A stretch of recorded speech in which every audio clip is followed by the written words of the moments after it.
And so we were playing golf, and my uncle, he lives on this, it's basically a private island in South Carolina. It's called Kalawasi. It's very fancy, very elite. And so I'm playing with my pawpaw, and one of my uncle's buddies, he's got a rangefinder, right? And he says, "Oh, it's 180."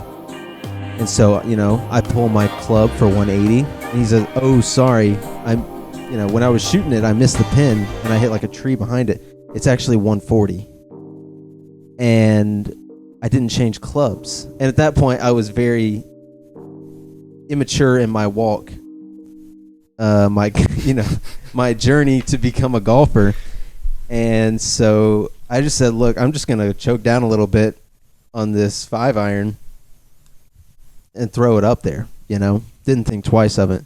And so they all have been golfing for their whole lives, and they're senior citizens now. I don't know at that point if they were or not, but I get up there and they got a good laugh out of that, because I was genuine. I genuinely said, "Look, I'm going to choke down on this 5-iron, and I'm just going to plop it up there at 140." And I topped the ball, and it went about 8 yards. So that's the story of my life when it comes to golf. I try to think, I can do things my way. And whenever I get out of my comfort zone, I just, I miss the ball. Not entirely, but I'll top it, and it's embarrassing, and everyone laughs. So, but yeah, that's kind of the story of how I came to be the golfer I am today. But enough about me. How are you doing? Oh my goodness, I'm doing so well, and it's because it's the 10th episode of the Quite Frankly show, and quite frankly, the first episode of live and in person. And well, time will tell how well we do when we're in person, when we don't have the comfort and the barrier of transparency in front of us, that is the screen of our computers. But other than that, I've been pretty excellent. We got to play a little pickleball this morning, and what's funny is I played with some dear friends and family of mine, one of which being you. Mm-hmm. Another thing I did this week was we had a life group, continued our study in Acts, and quite frankly, I got a lot of feedback on Acts this past week from our listeners. That's incredible. Yeah, and they said, "You say it's not a preaching podcast a lot, but you always start preaching," and then I say, "Well, I don't measure holiness, so if it's on our minds, it's going to come out of our mouths. So what are we saturating our minds with, Exactly. Here I go again. Well, look, if the gospel isn't penetrating everything about your life, what are you doing, So I think you could tell those people, shame on you. I'm using my platform, and we have reach to thousands and thousands of people. Why would I not use that as an opportunity?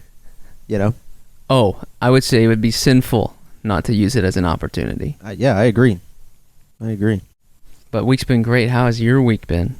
My week was good. Really, all week. I was just looking for the weekend, because I knew we were going to come here to Gainesville, do a live show, and play some pickleball as well. The Gators are playing in Kentucky, so no home game, obviously. But yeah, I feel like pickleball was such a good time. I haven't played pickleball it's probably been a year since I played pickleball. Very inexperienced. And you get out there, and there's people, even older folks especially, that play. If they're retired, they play every dang day. And you get out there, and I've played like 5 games in my life. And, there's this one guy, I don't want to, for privacy reasons, I'll just come up with a fake name, something simple. Let's call him Bob. And Bob is taking everything so seriously. He's telling me I'm serving on the wrong side. I'm like, dude, you're up by 8 points. You think it matters which side that I freaking serve from? I don't think so. But yeah, what was your take on the whole pickleball experience? I had a lot of fun. I didn't win a single game by score, but I won by mindset, if that makes any sense. You've got a champion mindset. So even if you lose, you're really winning. Yeah, because you go out there, you get more experience. You become better. There's never a day where you go out and play pickleball where you become worse at pickleball. And if we're working to be better and do things with excellence, then winning is being more excellent. And I think we're achieving that by going out and playing. So you could lose to Bob and let's throw out another word, Pam. Random people. Right, random old people. Yeah. And they tear you apart. But is that really a loss? No, it's not a loss. Like you said, you're getting better at the game. You're out there in the community. You're being a part of something, which is huge. Going back to last week. Live to 100. Live to 100, you got to be part of a community. Obviously faith-based communities, but shoot. Who says that a pickleball community can't, contribute to that? In the documentary Live to 100, pickleball was a part of it. That's huge. It is. So all those old people out there that were just demolishing, it's a 50-50 split of senior citizens and college kids. And the senior citizens were wiping the floor. I don't know if it's because they have all day to train. They train for Saturday mornings when the college kids come out. Yes. And they've got their sweatbands on, and they're just so ready to dominate. Because that's one of the few things that they have left where they can kind of show our generation, this is what we're about. Yeah. This is what we're about right now. We're better than you at this. Y'all have the whole technology thing down, but we have the pickleball. And quite frankly, I would rather have the pickleball than the technology. Oh, for sure. For sure. We talked about last week about people being addicted to their phones and whatnot, and these people are like, they didn't even bring their phones. That's They're right. like, oh. What is a phone? I have a phone, but I haven't charged it in 5 days. What difference does it make? I've got a landline, Oh, but yeah, it's excellent. My wife, Molly, today is her birthday. And so... Happy birthday to you. And she was having a great birthday. And unfortunately, in the heat of battle, she dove after a ball. She's a competitor. Of course. She's a dog. You know what I'm saying? She got that dog in her. And I think for a moment there we forgot that she's him, if you know what I'm saying. But she dove after a ball and kind of skint up her knee and wrist. And I'm like, babe, you just turned 25, all right? Let's not, we don't need a knee replacement at 25. Let's wait until you're 65 maybe. But you just can't keep her from competing. And that's, I think, her whole spirit is maybe not competitive, but she's going to do her best. Yeah, 100%er. That's what we call them. 110%er. 110%er. That's what I call her. You walk down the street, you see someone. Think about the car salespeople who are flipping the signs, maybe at the local Wendy's as well. That's 110%er. They're giving it their all. No doubt.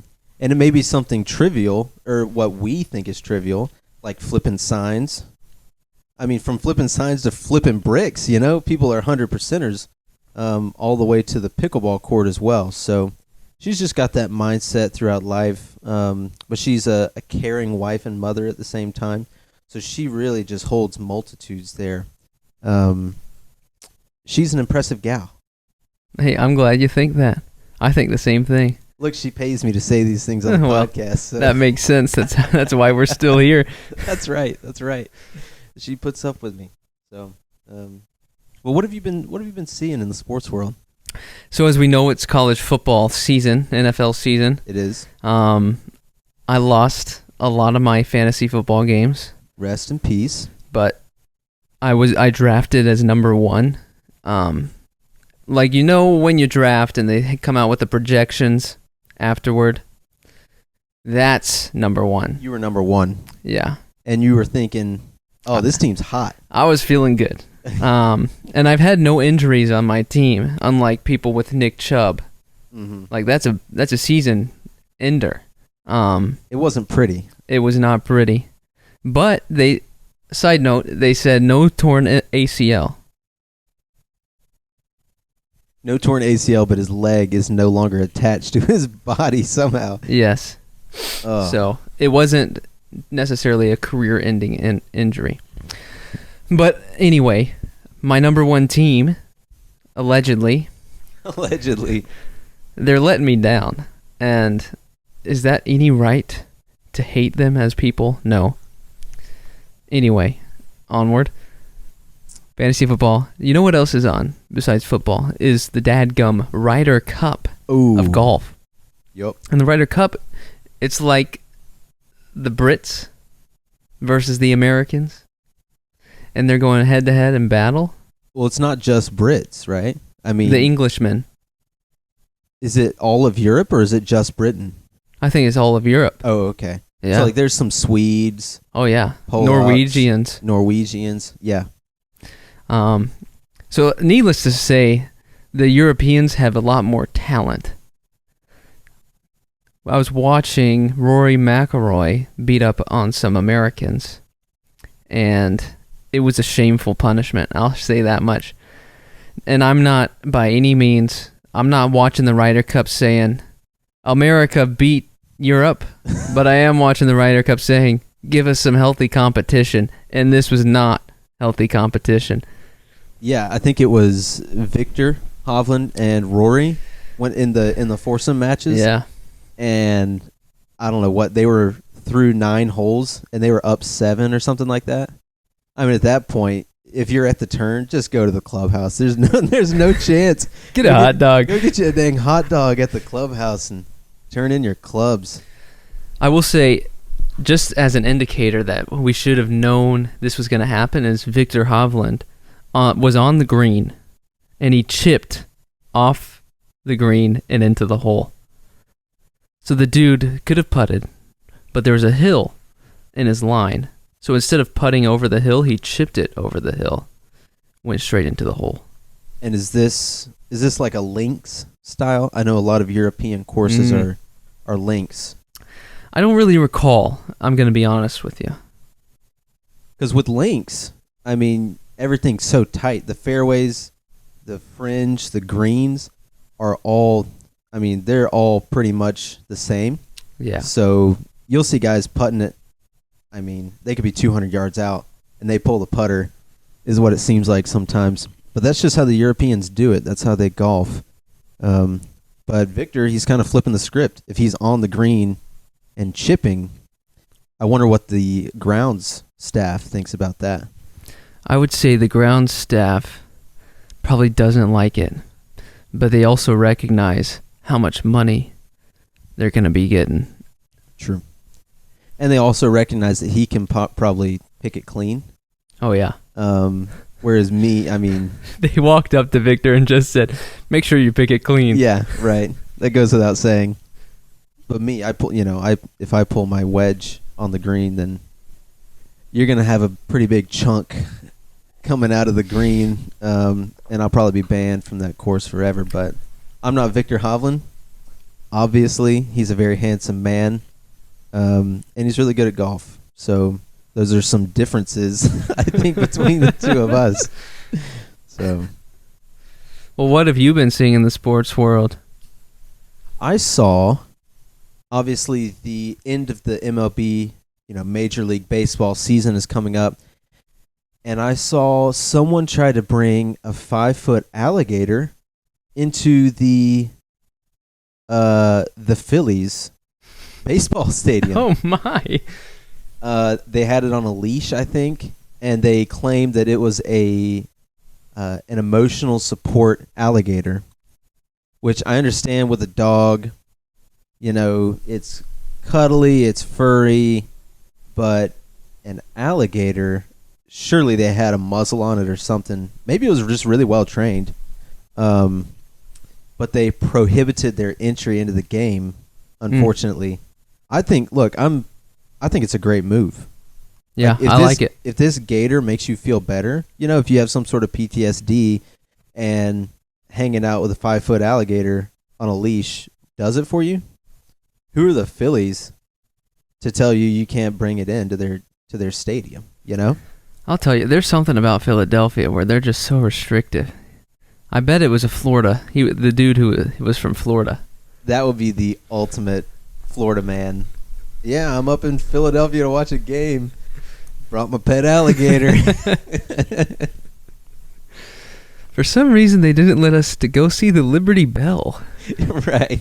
He's like, I get into the Marlins games. Like, nobody cares if I bring my gator in. This is normal business. Everyone else has their pet gators too. But, the Phillies, Bryce Harper, he's just, at this point, like a WWE guy. Yeah. I mean, big talker. Yeah, he's good at the game, but I think his time is past. And to try to regain some of that clout, he's, getting ejected, throwing his helmet into the stands. I just don't like the guy, really. But that's my opinion of him. I'm sorry that you feel that way. But yeah. Also, I didn't know this, but I guess Pat McAfee is now employed by ESPN. Yeah, they just put his show on air, like from 12 to 3 p.m. every single day. It's every day. It's his podcast, right? Oh, yeah. Which is just crazy, but more power to him. Literally, he has more power. He has a lot more power, but he's created this following that's, I think he's really struck a vein in the sports world that all of the typical talking heads on ESPN and SEC Network just can't tap into it. I don't know what it is. What do you think it is? Here's the thing. I think Pat McAfee is mainstream comedy, right? And I don't lean that way. I don't want to be mainstream. So Pat McAfee's trying to be funny. Trying too hard, in my opinion.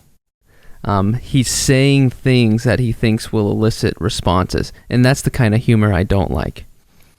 You know what I'm saying? I want your humor to be a part of your personality. And Pat McAfee, he's just, for me, too much. He's a bit outlandish, if you'll allow me to say that. To say the least. His words are a little crude and crass. I don't enjoy them. For me and my ears, they don't lead me to greatness and excellence. So I have abstained from Pat McAfee as much as possible. Now, what I will say is when he first came on, not on ESPN, but was like a rising star, I thought his content was funny. Yeah. But I think there's two things to that. One, he wasn't trying as hard. He was being himself. And two, that comedy wasn't mainstream yet, if that makes any sense at all. And that was 5 years ago. Yeah, I think whenever he first started out, it was, he's just like a bro. I think that was his whole persona, is like, obviously he was in the NFL, but he's like, hey, I'm just a bro talking about sports. And you flash forward 5 years, and he's on College Game Day, like this morning I was watching, and he's got a massive belt buckle. He's got chains. It's like, A, you're trying way too hard, and B, I think you got to recognize when you're getting a little too big for your britches. And hence the belt. Hence the belt buckle. Yeah, I guess. I mean, his stuff is funny, but like you said, he's trying really hard. And, I mean, he got to deal with ESPN, so obviously it's paying off, but it's a little outlandish for me. And he's a big talker, and I'm not a huge talker, I mean, I talk for an hour on a podcast every week, but he's just, it's so much, and it's too much for me. Yeah, and that's the key thing that we want our listeners to understand is this is for us. We're giving our opinion on what we think about Pat McAfee's show. I don't know him individually. That's the thing. I think he's a different person than what we see on the show. You watch that show. You're not thinking he has a wife, but he does have a wife. I didn't know he did. Yeah.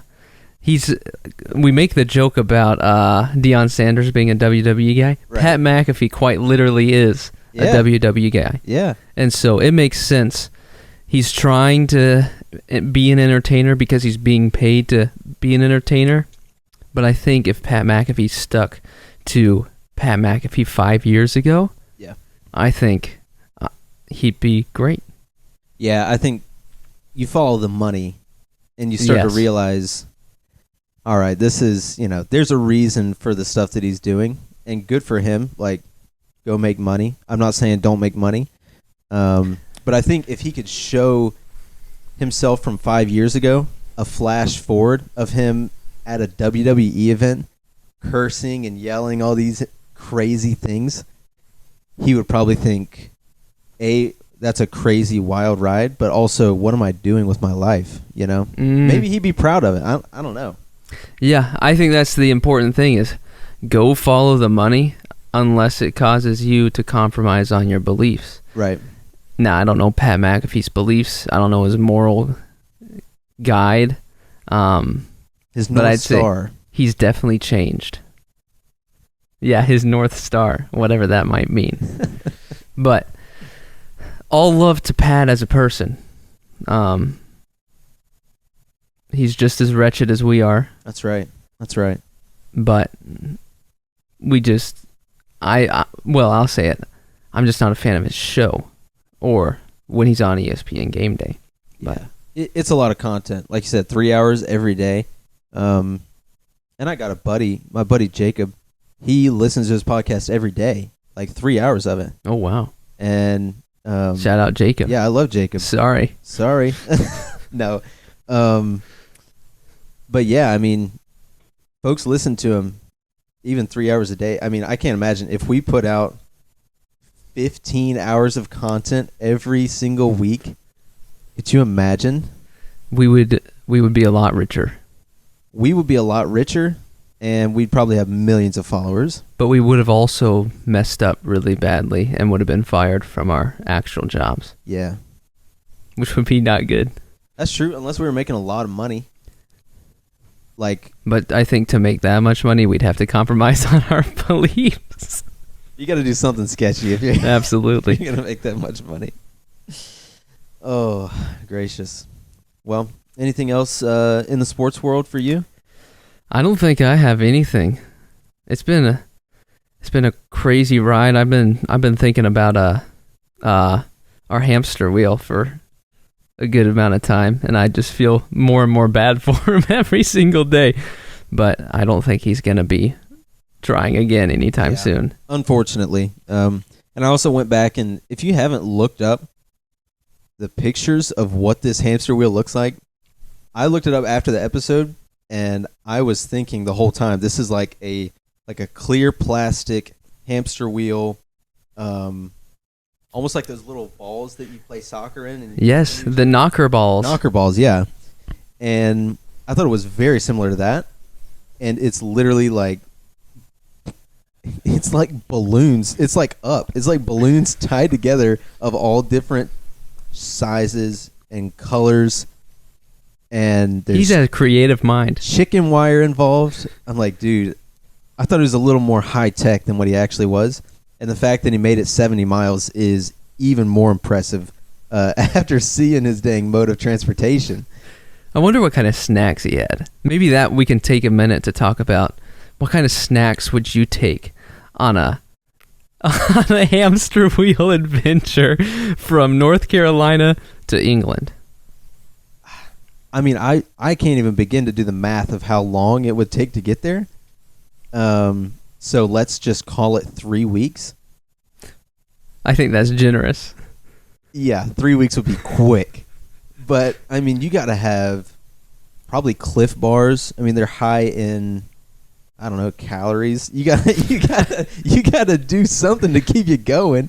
You can't have like Pop-Tarts.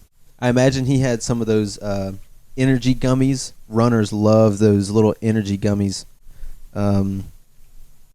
The whole running community is insane. First of all, we love you guys. If you run long distance, we love you. My mom, part of that community. But yeah, probably like Cliff Bars. And did you just call your mother insane? She's not insane. Look, but I think when you get up at 4 a.m, because that's what she does. She gets up at 4, and they all go and run. But it's also like with all of her friends. Oh, now that's fun. Yeah, you get 5 folks out there, and you're running, and they can talk while they run. Oh yeah.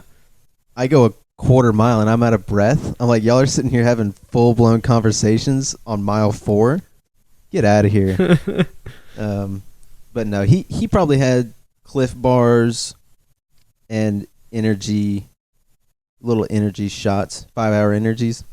Yes, he had about, how many would you need? At least 150. It's just a pallet of 5-hour energy. No food, no water, just 5-hour energy. What about at night? Because I hear the Atlantic, it can get stormy at night. You know what I'm saying? That'd be scary with the sharks everywhere. What in a hamster wheel? I wonder if the military's job is to serve and protect. That's why they took him out of there. So for his own good. Correct. They're protecting his life. Or they could have went, alongside him and protected him and encouraged him in his journey instead of saying, "Nope, this is dangerous. Get out of there. We're going to pop your balloons." So rather than them, the Coast Guard, walking up to him and saying, "You're done." Walking up? Well, 70 miles out? Yeah, they were in their own hamster wheels. Can you imagine? Two hamster wheels. And one's just, didn't see you there. Deploy the hamster wheels. There's like 5 hamster wheels. Just roll off the back of a Coast Guard ship. Oh, man. And then it's like on those big boards at the baseball games. Guess which one Robbie's in. It's like the shell game. Yes. Oh, man. Oh, man. That junk is too good. Oh, what do you think he had on there? I think you can't go without a pile of grapes. Grapes? Grapes. Think about the saltiness of that water. You're going to need something a little sour and sweet. Think about your pores. You're going to need some sugars to really boost your energy levels. That's natural. Yeah. But also, you're out in the sun for 2 weeks with grapes. Those bad boys are turning to dang raisins quick. Raisins good? Raisins are good. Raisinets are even better. I'm just kidding. I don't like raisins. What? Oh, come on, man. Raisinets are so good. That's a classic movie snack, is a raisinette. You're going to a movie and eating raisinets? I'm a cookie dough bites guy, but if I had a number 2, raisinets. What is a raisinette? Just a baby dried up grape? Well, no, that's a raisin. A raisinette is a raisin covered in chocolate. Oh. Yeah. You see, our listeners didn't know that. I'm pretty sure they know what a raisinette is. Oh, man. I think you got to go grapes. They expand the stomach for his 5-hour energy. Of course. That way he can pour more 5-hour energies into his gullet. Yes. Well, I'll tell you what he should have brought on his trip is some dang chocolate milk. And today's episode is brought to you by Shamrock Farms Chocolate Milk. Established in 1922, Shamrock Chocolate Milk. Hope you guys can see that there. Oh, yeah, they got it. Shamrock Chocolate Milk. I had never drank it before. Your mother actually put me on it. And I'll say this. It is chocolatey, obviously, but it is so smooth and creamy. I find that a lot of other chocolate milks and even homemade chocolate milk is just a little too watery. But this is so creamy. They may use half and half as the base milk, honestly. A little heavy whipping cream. Oh, it's so heavy and creamy, but it's delicious.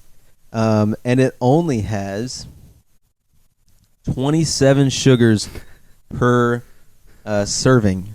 So that's a quarter of this whole green bottle here. How much protein, though? Let's see here. I think 9 grams. Did you already look at the packet? Well, they sent it to us. 9 grams of protein, which is massive. After a workout, you go do some deadlifts and, I don't know, abs.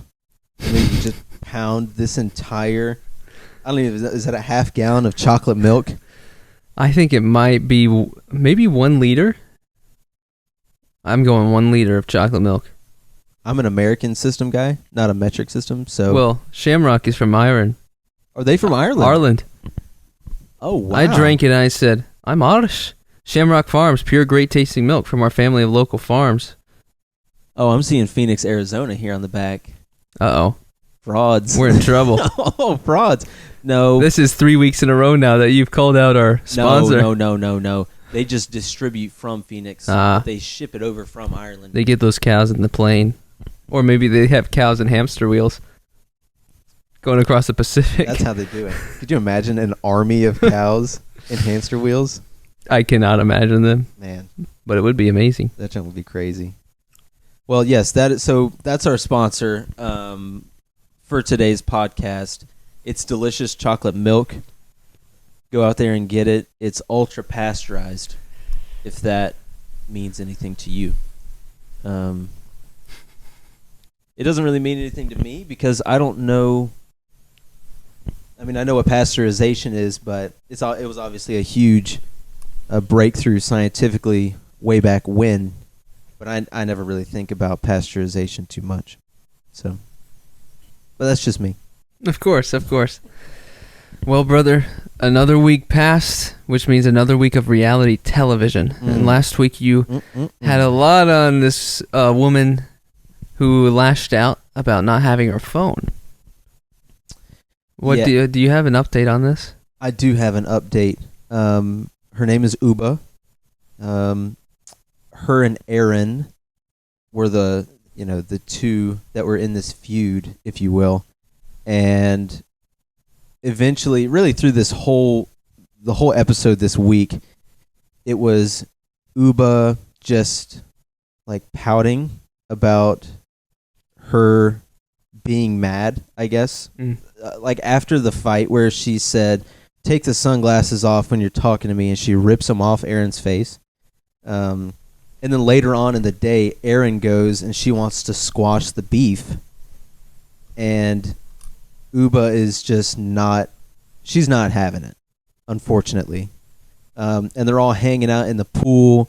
And while Aaron is kind of down in the dumps, obviously, because Uba is just attacking her so much, they all dig up stuff from the past year that Aaron has said about them. And don't get me wrong, Aaron, she talks smack about everybody. She talks behind everybody's back. She starts a lot of stuff. Don't get me wrong. But she comes back and apologizes and thinks that we're done with this argument type deal. And all of the other women took that as an opportunity to just bring up everything that she said the past year. And it was like 5 women saying, "What about this? What about this? What about this?" And they ganged up on her, and she broke down big time. It was tough to see. That is sad. But what can you do, Once you steal Uba's phone. And Uba, the next day, she took her glasses, like I said, off of her face, and Aaron was like, "Give me my glasses back." And she said, "I'll give them back in 45 minutes," because that's how long she had her phone. And she literally set a timer on her phone for 45 minutes. It was cringy. It was just, I was like, oh, come on. What are you, in middle school? That's a woman of principle right there. It is a woman of principle. You got to appreciate that. But at the very end of the episode, Erin comes back and she's like, look, I've apologized for all these things. And so she kind of gets over it with the other girls, and then she finally sits down at the end with Uba because they're really good friends. And Uba's reasoning was like, look, I'm very passionate about my relationship with you. Like, that's why, like love hard, but also fight hard type deal. And so they ended up squashing it at the end of it. But just like in any reality show, it just doesn't seem realistic because you go from screaming at each other, like cursing, screaming, the meanest things that can come to your mind, and then hours later, you're on the couch and you're like, oh, yeah, I guess I can see your side. Yeah. I'm really sorry for saying all these things to you. I've never experienced that in my life, but look, it's a quick turnaround. They forgave each other, and you love to see it, honestly. It is the power of forgiveness and the power of friendship. Second chances, they're huge. They are. They're massive. Yes. On Southern Charm, did you see, we talked about JT last week, and we start as soon as the episode started, he shot some steroids in his behind, right? Yeah. Well, he has diabetes, so it was insulin. Oh. Did you not know that? I didn't know this. I thought he was going steroids back there. You thought he's just getting jacked? Correct. Well, he has diabetes type 1, and he called his mom while he was, giving himself his insulin or whatever. And it was a cringy conversation. I don't know about your take on it. I thought it was odd. Some of the things he said was, mommy, son, snack time. I just want to be with my mommy in Virginia. He used the word mommy. At first it was like, oh, mommy, son, project or snack time or whatever. And I was like, oh, that was a little weird, right? Maybe he's just doing that because he's not used to being on camera or something. And proceeded to call his mother mommy no less than 7 times throughout the conversation. Though it's scientifically correct that it is his mommy. Well, of course. So, of course. You just don't hear it every day. I think that's a big thing. You don't hear mommy every day. And also, she was like kind of chastising him because he has diabetes and he's waking up and he's clearly hungover from, the bar crawl with the boys the night before. And she's like, you're not supposed to be, like, you have type 1 diabetes. What are you... You went out and just drank beer all night? Like, there's no way that's good for you.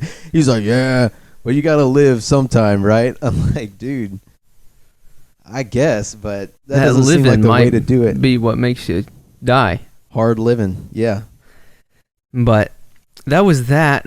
One of the scary things that I thought about was Craig and Paige. Because their relationship is, well, how do you say this? In a hoopla? I guess. They're trying to figure out, okay, well, now Craig can't go up to New York to be on Summer House. Because of all the inventory and... Yes, with Kroger. His business is popping off. I mean, right. He's going to be in Kroger. And My Pillows. Which is huge. I mean, congrats to him. Sewing Down South is blowing up, but... it's unfortunate because I love seeing him on Summer House. Oh, yeah. And him and Paige together are exciting. Yeah, they're fun. I like them. But then we got to see a little revelation in the Taylor and Austin drama where they did not sleep with one another. So they say. So you're still critical of that. Oh, 100%. I mean... But Taylor said hand on the Bible and she swears to the Lord. What does that mean? Yeah, I don't know. I mean, let your yes be yes and let your no be no, right? So you shouldn't have to put your hand on the Bible for people to believe you, but correct. For her, I believe her more than Austin because I've seen plenty of content with Austin, Summer House, Winter House, Southern Charm, where the man lies through his teeth on a daily basis to get what he wants. And that's typically with, beautiful women. Unfortunately, well, maybe not unfortunately for him, but I just don't trust him very much. He's a little sleazy. I mean, he sounds like a fun guy to be around. Don't get me wrong. But I wouldn't really trust him that much. I think if you name something Trop Hop, that should be pretty telling. You don't like the name Trop Hop? Trop Hop is an interesting name. I love it. I think it's so cool. Trop Hop. Yeah, it rolls off the tongue. You want my Trop Hop? I wanted to get some Trop Hop merch, like a hoodie or a t-shirt or something. And Molly said, he's a terrible person. Don't give him any money. Well, we're terrible people. She calls the shots. So. Yeah, that makes sense. Well, that's a lot of drama in the reality television, which may not be as realistic as one might think. Or is it? Yeah. I mean, we talked about being produced last week, like the producers telling people what to do. So it's kind of ironic because it's like reality TV. The root word there is real. But when you're watching it, you don't know how much of it actually is real. So, but yeah, that's just reality TV. It is. And that's what you get when you watch it. And it's one of the great things to watch. Now, let me ask you a question, and our listeners a question. Do you love the game of pickleball? Do you feel insecure every time you step on the court with strangers? Do we have a solution for you? Introducing the Pickle Me Please Pro Pickleball Service. This handy service provides 3 friends to play pickleball with you that you purposefully play poorly to let you win. For only $300 an hour, Pickle Me Please will make you look like an all-star on the court, making the senior citizens envy your skills. Take that, Bob. It's time you gained confidence with the paddle in your hand. Use code Quite Frankly to get $50 off your first session today. That's quite the discount. It's an incredible discount. And really, it kind of depends on how many hours you're out there. If you're out there for 2 hours, I mean, that it starts to add up. But $50, that's not nothing, Oh, it is not nothing. But I'll tell you this much. Pickle Me Please has helped me play with excellence. You go, like I said, the more you play, the better you get. You're never going to get better if you don't play. Yeah. So $300 an hour for excellence is really quite cheap. Yeah, and I also think... for me, optics is a huge thing. Yeah. So when you can hire 3 people to play pickleball with you and just play poorly, set you up some beautiful, easy slams, and everyone's like, you're turning heads at the pickleball court because you're demolishing everybody. Even if you're not good at the game, I mean, they can play poorly enough to where you look like you're good. And then people think you're actually good. So I'll tell you, it's an untapped market, I think. It is that. And not only do you get to win, but you also get to look like you have friends. Oh, true. Maybe you can hire them to go out to lunch with you afterwards. Yes. Come for on. Only an extra $125. Come on, friends. Yeah. Fellow human friends that are actually my friends. Let's go to lunch. Oh, man. That's good. Well, what kind of songs have you been listening to recently? And specifically, one in particular that you've just been loving. So there's a song by Peach Pit that's called Alrighty Aphrodite. And it's smooth. It's kind of wavy. You know what I mean? I don't really know how to describe it. It's just kind of a vibe, It's just so silky sounding, and it's incredibly catchy, and it's got an incredible guitar solo in the middle of it, and I don't really know what else what other words to describe it? It leaves me at a loss of words because it's just such a good song. Is your jaw dropped? My jaw is dropped. Wow. Wow. Praise God for Aphrodite. Amen. Amen. That's good. Well, the song I've been listening to is called From the Dust by Paul Zach and the Sing Team. The Sing Team. It's something about the people of the Lord, or the Lord specifically. But it's just a vibe. It's slow, but it's a catchy tune. It includes the words like, from the dust you came, into the dust you shall return. And I think some of that is talking about your life here on earth is temporary. The body you're in is temporary. But if you have salvation, then you're going to be perfected. Yeah. Which is a great hope to hold on to.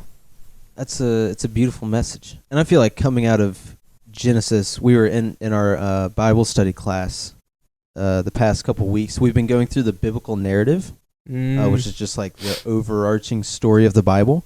And the first 2-3 weeks, we were in Genesis. And I was like, man, this is supposed to be an 8-week study.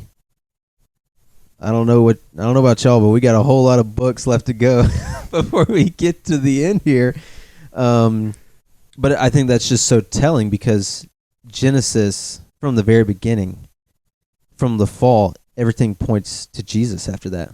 Yeah. And it's, so yeah, I mean, there's some great verses in Genesis to write songs about, but it's really, true. It's the compass for the rest of the Bible, you know? Yeah. Abraham, huge. Father Abraham. father, many, Many sons. I'm one of them. and so are you. So am I. Let's just praise the Lord, baby. What do you say, the right arm?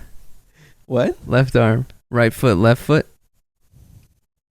Is that a dance move to go with the song? That's a dance move that goes with the song. Oh. You're talking about the body of Christ. Oh. Right arm, left arm. Right foot, left foot. I was thinking hokey pokey. I didn't know how y'all fit that in there. Maybe that is the hokey pokey. Maybe that's going to be my song. That's going to be change the hokey pokey into the Father Abraham. And that's going to be my song of the week next week. Father Abraham. Father Abraham. Oh, that's beautiful. That's beautiful. Man. Well, brother, the first episode of the Quite Frankly show has been live show has been an absolute gift and pleasure. We're going to have to see how it turns out in the post-production, as the professionals say, but Rodrigo is going to take the reins on that one. So that's beautiful. Yeah, I'm super excited. And who knows, maybe we'll just do it again next week, you know? You never know. We'll see what happens. But for now, we appreciate you. We love you deeply and generously. And we'll see you in 7 days. Amen, baby. Cheers.